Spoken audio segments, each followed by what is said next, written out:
Bonjour, bonjour. Bonjour. Je voudrais qu'on parle aujourd'hui du clonage, parce qu'il paraîtrait qu'on n'en a pas parlé assez longtemps. Ah bon? On en a parlé? On a évoqué à un moment donné. Ouais, je me souviens Non, même pas. je sais plus dans quel constat. Alors j'étais en train de penser, le clonage c'est bien, mais t'imagines cloner la bêtise humaine, tu vois, tout multiplié par 2 ou 3, ce qui existe déjà. Le clonage, souvent, ça va de nouveau avec ce côté mécaniste. C'est-à-dire que c'est la pièce de rechange, on fait le même modèle. Mais la nature ne permet pas ces choses-là en réalité. Dans la réalité, il n'y a pas de possibilité. Alors ça ressemble. C'est comme des jumeaux. Les monozygotes, voilà, ils se ressemblent. très énormément. Mais il y a autant de différences qu'il y a de ressemblances. Oui, parce qu'en fait, la ressemblance, elle est apparente. Voilà, la nature ne permet pas cette copie conforme. C'est pas dans la nature. Le duplicata, ça marche pas. Ça n'existe pas. Chaque être est une exception. Voilà. Donc tu vois, on est 6,5 milliards d'habitants sur Terre, c'est 6,5 milliards d'exceptions. Nous sommes tous frères, c'est dans le principe. D'ailleurs, c'est super étonnant quand tu vois cette diversité de formes. On a tous la même forme. On a tous des yeux, une bouche, un nez, des bras, etc. On est tous faits pareil, mais on est tous différents. Okay. Tu vois, il y a vraiment une richesse dans la diversité, c'est extraordinaire. D'ailleurs, des jumeaux, si ressemblants soient-ils, qui sont, pour celui qui débarque, il ne peut pas s'en sortir, à voir qui est qui. Tu demandes à la maman, de dos à 100 mètres, elle sait qui c'est. Oui, tout à fait, oui. Donc, c'est pas plus compliqué pour elle que si c'était des personnages totalement différents, même en apparence. Voilà. Oui, parce qu'au-delà de l'apparence physique, il y a tout un tas d'autres critères qui font qu'il y a des particularités d'un individu à un autre. Même au niveau vibratoire, la vibration de quelqu'un à côté de la vibration de quelqu'un d'autre. Ça n'a rien à voir. Voilà, Bon, les apparences, ce qui est visible, quand tu parles d'apparence physique, c'est une partie infinitésimale de ce que peut représenter un personnage. C'est rien du tout à côté de l'ensemble, je veux dire. C'est pas rien du tout, mais il y a une indéfinité d'autres choses qui peuvent se mettre à jour. Remarque, le clonage, ça serait pratique, tu vois, tu dupliques ton mari, comme ça le jour où tu en perds un, tu as toujours l'autre en rechange. Si tu arrives à les dupliquer vraiment, absolument juste, et normalement quand tu en enterres un, tu en perds les deux à la fois. Ah bon? Autrement, c'est pas du jeu. Tu Bon, il y crois? a de nouveau une différence déjà qui fait que c'est pas le même. Tu crois que ça marche comme ça? Moi, je veux dire, si c'est pas le cas, donc c'est pas les mêmes. Ouais. Oui, c'est sûr. Attends. Ou bien alors on est dans la pièce mécanique. Non, tu crois que, enfin, je sais pas comment ils font leur histoire, tu vois, avec le clonage, mais est-ce que tu penses que le clone a la même individualité que l'original? De toute façon, c'est une impossibilité en soi. Donc c'est que au niveau de l'apparence qu'il y a une réplique. Mais alors s'ils arrivent à faire une réplique qui va plus loin que ce que la nature permet, c'est des personnages qui ne vivront pas. C'est des monstres. C'est simplement, je vais te dire, la science moderne, avec tous ses progrès, elle a réussi à fabriquer des choses, c'est vrai, mais elle a fabriqué des monstres. Ouais. Des monstres et des monstruosités. Il y a qu'à voir tout ce qui se fait dans la chimie, dans l'armement. Il n'y a qu'à voir où on est l'humanité, ce que vaut un homme actuellement.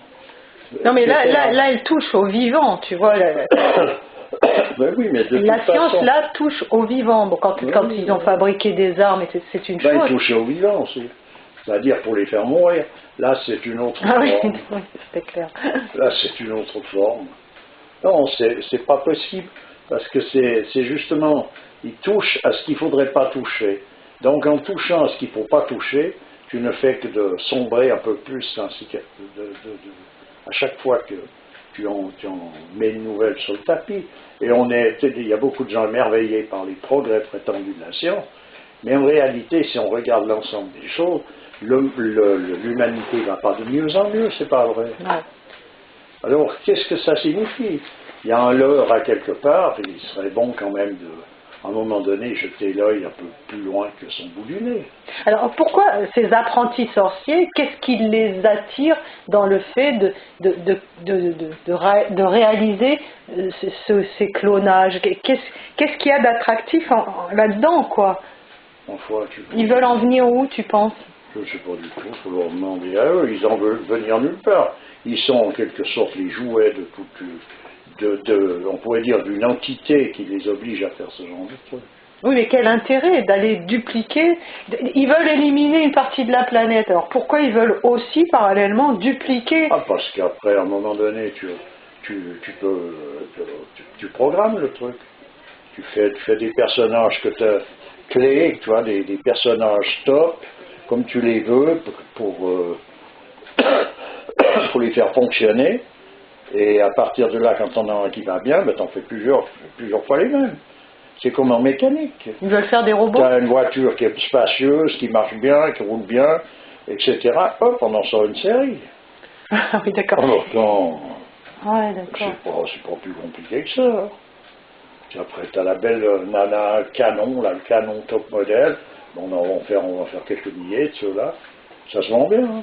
Et ils veulent faire des robots, tu crois? Je ne sais pas ce qu'ils veulent faire. Ils cherchent à tout faire ce qu'ils peuvent faire. Mais de toute façon, chaque fois qu'ils en font une, ça n'en est pas une de bonne. Ou alors ils dans font la réalité. Ou alors ils font joujou. Dans toute manière, quelque part. Autrement, ça n'irait pas. Et puis, c'est ça, c'est qu'ils ne peuvent pas en faire une de bonne. Ça paraît être un exploit, bien sûr. Il y a un côté exploit.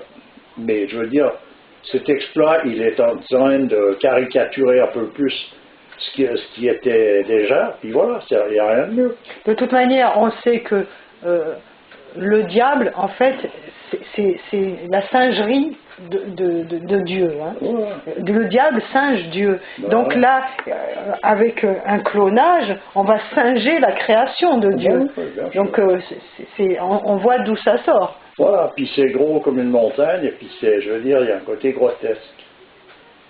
Alors, tout le monde, pour tout le monde, mais beaucoup de gens s'extasient là-dedans. Oh non, pas tout le monde. Hein. Ouais. Enfin, moi, j'avais vu... Qu'est-ce qu'il faut bien dire là-dessus? J'avais vu un reportage une fois ça se passait aux États-Unis, d'ailleurs il n'y a que là-bas pour être aussi fou. Je crois que c'est un couple qui avait perdu son enfant et ils avaient donc recueilli ce qu'il fallait, donc le patrimoine génétique, pour essayer de cloner cet enfant, avec l'espoir de recréer le même être. Ouais. Et de retrouver leur enfant. Donc ils pensaient comme ça amoindrir leur peine, etc. Tu vois, c'est un délire complètement dément, quoi. C'est le délire. Hein. On peut comprendre des parents qui ont perdu leur enfant, ils sont dans une détresse. Voilà, ils sont délicatisés à un point. Bon, avec oui, mais l'éducation qu'on a, on en est arrivé à ne pas pouvoir avoir du bon sens. Donc ils partent dans un délire, c'est possible. Mais à partir de là, ils rencontrent en face d'eux des délirants encore plus délirants qu'eux, qui sont les scientifiques, qui sont censés être là pour justement être les sages. Oui. Voilà. C'est un désastre tout ça. Oui, mais de là à arriver à penser à ça, c'est quand même étonnant, quoi. Tu sais, il y a un passage, je vois pas pourquoi ça s'arrêterait. Hein. Pourquoi ne pas penser à ça, alors? Voilà, au point où c'est barré, il n'y a aucune raison. Aucune raison.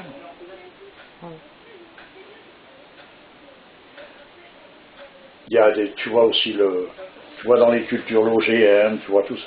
Et je te dis, le grave, c'est d'avoir perdu de vue les lois de la nature qui font que c'est quelque chose qui va vers la destruction. Parce que ça ne peut pas être autrement. J'en ai déjà parlé concernant l'OGM. C'est un déséquilibre, la nature ne supportant pas le déséquilibre, rétablit l'équilibre. En rétablissant l'équilibre, qu'est-ce qu'elle fait? Elle fait des mutations jusqu'à retrouver l'original. Mais jusqu'à retrouver la position originale. Voilà, mais ces mutations-là peuvent passer par des caps graves, dans le sens qu'un produit qu'on mange qui est notre nourriture peut devenir un poison pendant une certaine période jusqu'à rebasculer, remuter. Ouais. Tant qu'elle n'a pas trouvé son équilibre, voilà. La période de mutation, c'est dangereux. Tu sais, c'est comme, tu vois, la fermentation. Il y a une période intermédiaire avant que ça devienne vraiment un ferment où c'est un poison en fait. Alors au départ, ça n'a pas l'air parce que le produit, il y a une lenteur dans le mouvement.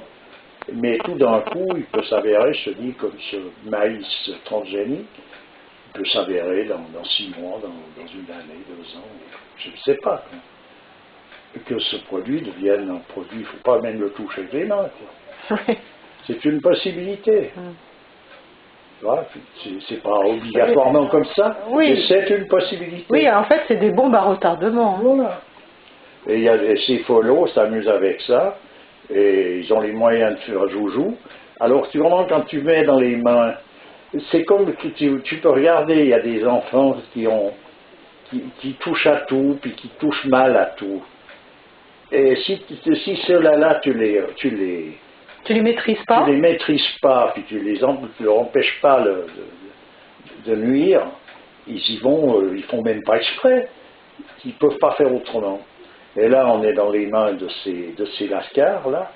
Tu vois, ces groupements Monsanto, tout ça, ils sont en train de s'amuser avec ça. Ils ont l'impression qu'ils sont, comment est-ce qu'il faut dire ça? C'est une race de seigneurs, tous ces gens-là. Tu vois, c'est une élite. Puis ils s'amusent, ils jouent avec leurs histoires, ils jouent sérieusement, tu vois. Ils font des dégâts au passage. Dégâts. Ouais. Et ils ne se rendent même pas compte. Parce que là où ils passent, ils font vraiment de vrais dégâts. Tu vois, on en avait parlé en Inde, avec leur coton là, OGM. Je vais te dire. Entre autres, il y en a partout. Oui. Il y a partout. Et puis tu vois, non mais je veux dire, c'est grotesque, voilà. À un moment donné, je crois qu'on en a assez parlé, c'est tout simplement grotesque.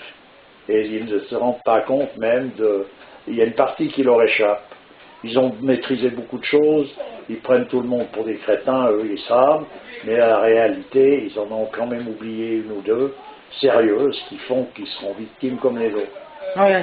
Alors moi ce qui m'étonne toujours, c'est que dans le commun des mortels, il y ait des gens qui trouvent ça bien. Parce que si tu n'as pas de référence, on peut te raconter une histoire, puis après si tu suis cette histoire, prétendument l'OGM, c'est pour régler la faim dans le monde.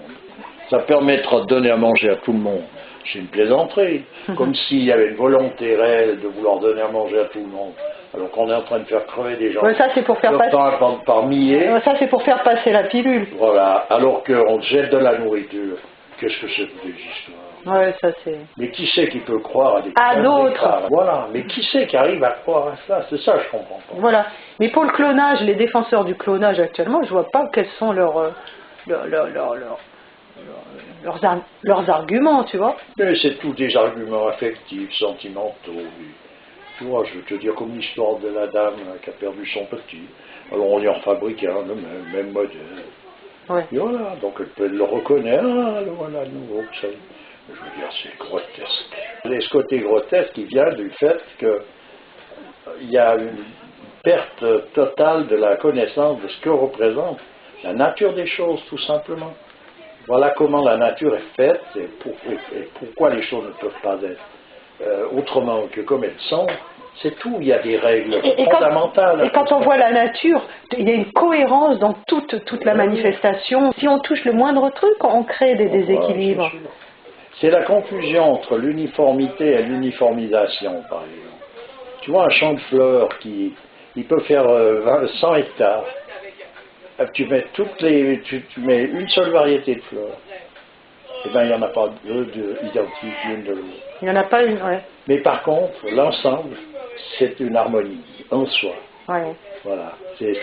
L'ensemble de ce tableau, si elles étaient identiques, ça serait insupportable à regarder. Ça serait comme des pièces de mécanique. Bah, on le voit, tu vois ces forêts artificielles, tu sais quand l'homme veut replanter des arbres, tous les 2 mètres, tu vois. Tu vois c'est déjà pas beau. C'est pas beau, ça fait des forêts alors que c'est encore des arbres. Alors que c'est encore des arbres. Et là, il suffirait encore de mettre des poteaux à la place, puis voilà, c'est bon. Ouais. Tu mets des poteaux avec des feuilles, tu les décores, tu fais venir les meilleurs peintres, puis tu fais une forêt avec ça, c'est insupportable. Ouais, voilà. Donc un champ de fleurs qui serait la copie conforme, chaque fleur est le clone de l'autre, tu ne peux pas regarder ça 5 minutes sans avoir mal aux yeux. Ouais. Alors là, elles sont toutes différentes, puis l'ensemble de cette totalité forme une chose. Une harmonie. Une harmonie. Oui, tout à fait. Et donc, c'est cette harmonie qui est détruite par l'homme. Oui, c'est sûr. Mais ça, c'est comme ça. Disons que l'homme, il lui manque quand même de la subtilité. Hein. Oh, c'est-à-dire, il faut voir de quel homme on parle de nouveau. Hein. Oui. Mais là, actuellement, l'homme est en train de vivre on pourrait dire ce qu'il a de plus inférieur, en somme. Voilà ce qui se passe. Voilà la raison pour laquelle c'est comme ça. Il y a eu d'autres époques, il y a eu d'autres moments. L'humanité a vécu d'autres choses que ça. Et tu vois, je crois que j'en avais déjà parlé, il y a un chef Sioux qui a eu une réaction particulière quand il s'est trouvé, on lui a fait visiter un musée de peinture.